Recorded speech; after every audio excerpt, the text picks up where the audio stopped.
my name is Peter Parfitt and welcome to part 3 of my table project.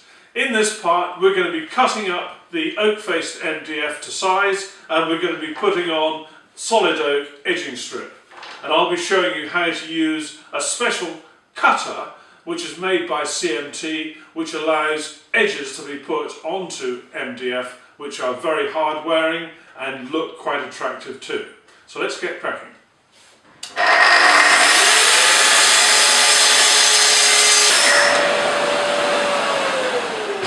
Now I want to show you how we put this solid oak edging onto the oak-faced MDF.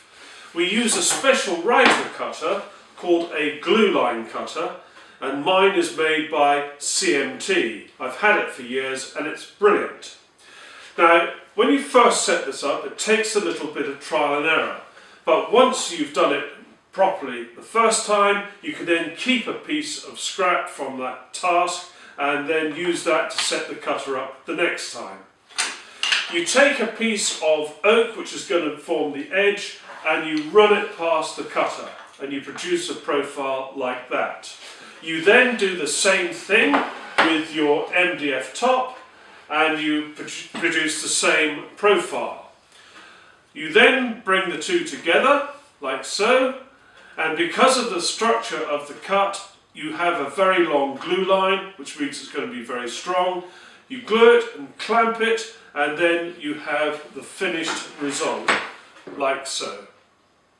Well, everything's set up, so I'm going to run this through and we'll see how we get on.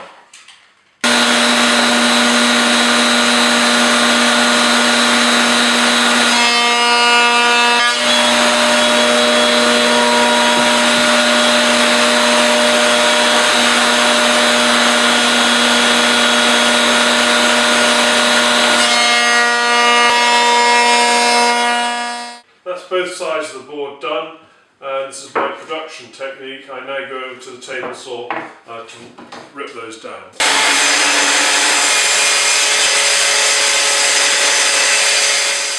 There we have two pieces of our edge banding and the board is ready to be put through the router again. We finished doing many feet of the edging in this solid oak and now we're going to switch to doing the boards.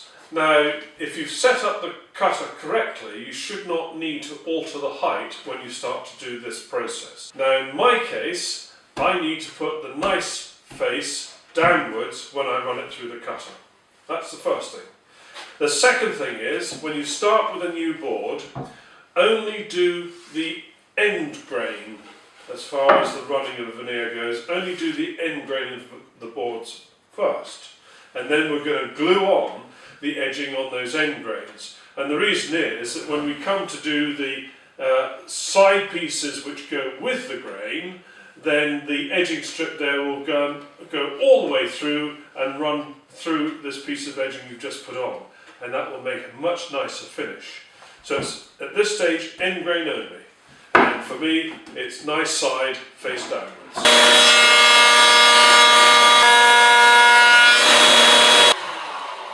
Well, that's those two cuts done, and you can see it's left quite a nice finish. Now this is the underside of the board, and you may be able to see that I've had a little bit of pickup here on the veneer where my cutter is perhaps a little bit too dull. Don't worry about this, just get your sander and with something like a 120 grit, just very gently sand the surface over that edge and it will improve things no end.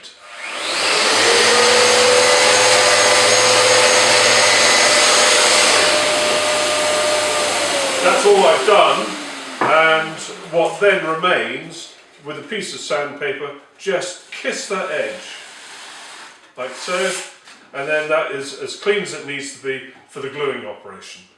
Now gluing this up is pretty straightforward. Remember, we're only doing the two short ends across the grain, because once that glue goes off, we then cut the jointing down these two long sides. So it's only the short ends now. Now, because this is MDF, you do need to make sure you allow a reasonable amount of glue on there because it's going to soak in quite a bit. And what I like to do is to put some on the MDF first, Right, that's that bit done. And now I'm going to put some on here. Now I quite like this dispenser on this glue bottle because when you finish with it you can close it off, and that's good to put back in the cupboard, and theoretically it shouldn't dry up at all. And now I'm going to draw them up tight. Now you need to keep an eye on the top. It's the top that you want to keep an eye on, and you've got to make sure you keep an eye on the edges here to make sure that they're in the right position. And I'm going to use some fairly chunky bits of wood to spread the load of the clamps across those strips. And here we go. And I've got some warm water in here with a very, very small dash, I mean just a couple of drops of washing up liquid. And you'll find that that tiny bit of washing up liquid really does help to get rid of the glue. But you don't want too much of it. You don't want the whole thing all foamy and everything. Just a tiny bit. Of my sponge down there. And that's pretty good. That first piece of gluing is done on the top, and we now have the two edging trims on both ends here. But we've got to trim them. We've got to trim them on the top surface here, on the under surface here, and of course on the two ends. Now, trimming them to these surfaces is quite tricky. You could use a small block plane like this, but the risk there of damaging the thin veneer surface is such that it might be better to use a trimming bit in a writer on a writer table. And that's what I've got set up here. Now, you could try doing this freehand, but the risk then of this wobbling a little bit and not making a proper job, and perhaps again damaging the veneer, is such that you need to have a support at the back. Now, in order to set this writer table up with the trimming bit, we have a nice high rear fence which will help us keep the workpiece vertical. But we have a problem, and we have the problem because the piece that we're trying to trim away is stopping the workpiece from being held vertically against that fence. So we have a solution. The solution is simple. We're going to raise the fence. We're going to raise the fence by just a tiny bit more than the thickness of the piece we're trying to trim away. So I'll put this on here. And you can see now the idea.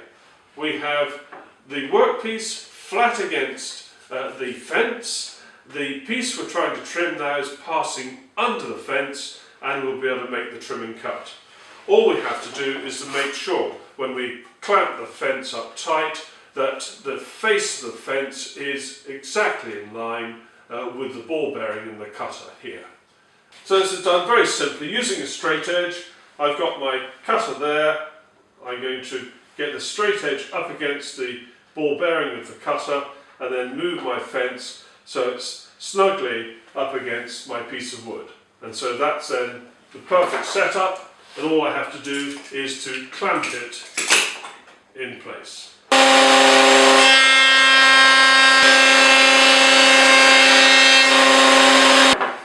Well, that's perfect. There's just a tiny bit there which will come off with a light sound. So I'm happy with that, so I'm now going to do all of those faces.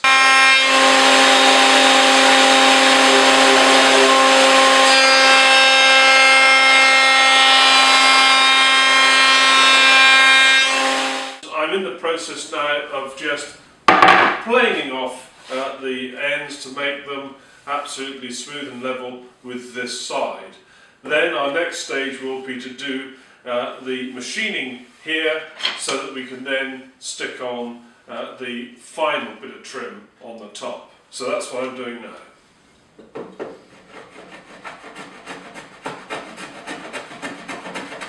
And it only takes a second or two just to get that absolutely spot on and smooth. And I use this little baby standing plane for this, and it's perfect for this sort of job.